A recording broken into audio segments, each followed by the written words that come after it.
Habari za mchana ndugu waandishi habari. Karibuni kwenye mkutano wetu huu ambao ajenda yake ni moja tu, uchaguzi mkuu wa Yanga.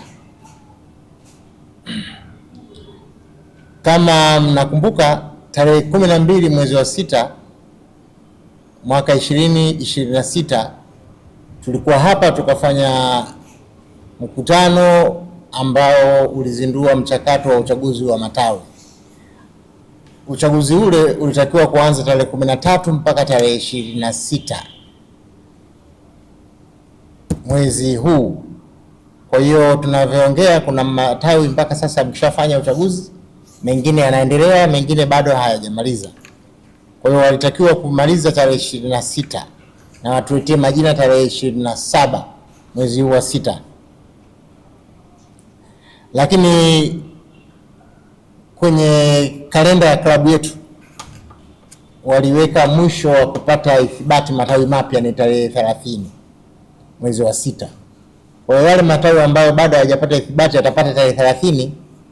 Hayo tumeyapa wiki moja kutokea tarehe hiyo yafanye uchaguzi mpaka tarehe 7 mwezi wa 7 wamemaliza, na tarehe 8 mwezi wa 7 mwaka 2026 watuletee majina ya viongozi hapa makao makuu, ili sasa tuendelee na mambo ya uchaguzi mkuu.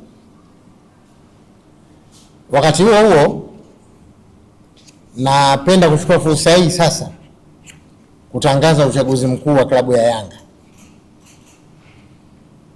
Mchakato wa uchaguzi wa klabu ya Yanga utaanza leo kwa kamati ya uchaguzi kutangaza mchakato, na kesho fomu zitaanza kuchukuliwa. Nafasi zitakazogombewa ni ya rais, makamu wa rais na wajumbe watano. Sifa za wagombea ziko kwenye ibara ya 26 ya katiba ya Yanga.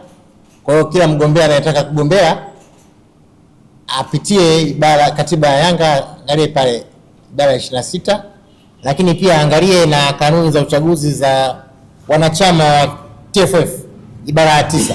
Kuna sifa pale zote zimeainishwa. Kwa hiyo aangalie, ajipime, akiona anatosha aje achukue fomu.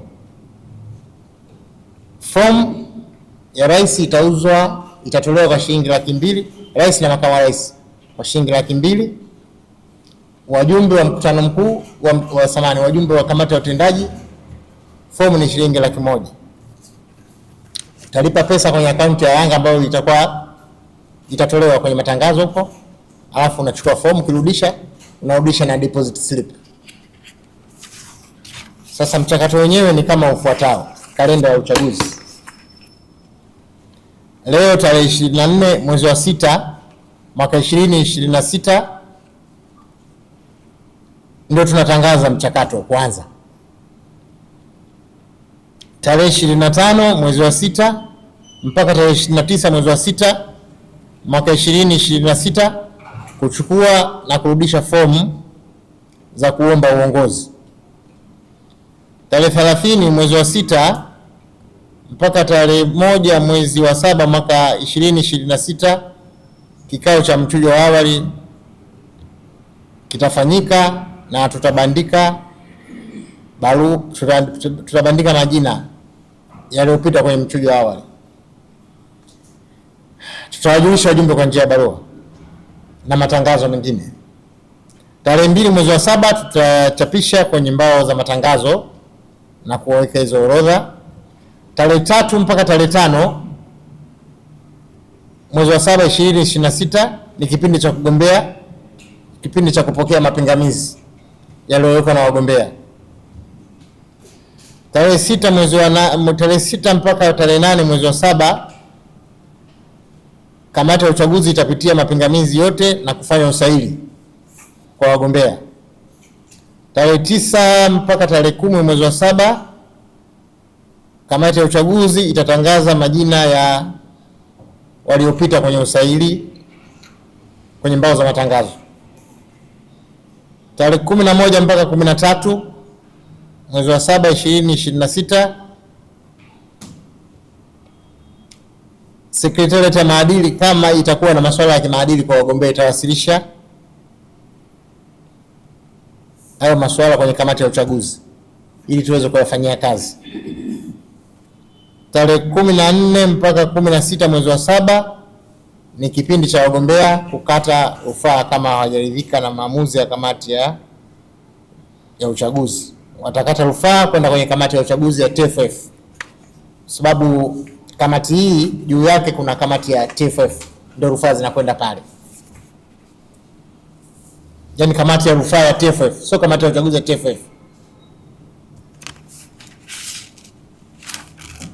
Tarehe 17 mpaka tarehe 21 rufaa zitasikilizwa kama zipo huko TFF kwenye kamati ya rufaa ya uchaguzi. Tarehe 22 mpaka 23 mwezi wa 7 wagombea na kamati ya uchaguzi kujulishwa uamuzi wa rufaa na kamati ya rufaa ya uchaguzi ya TFF kama zitakuwepo rufaa.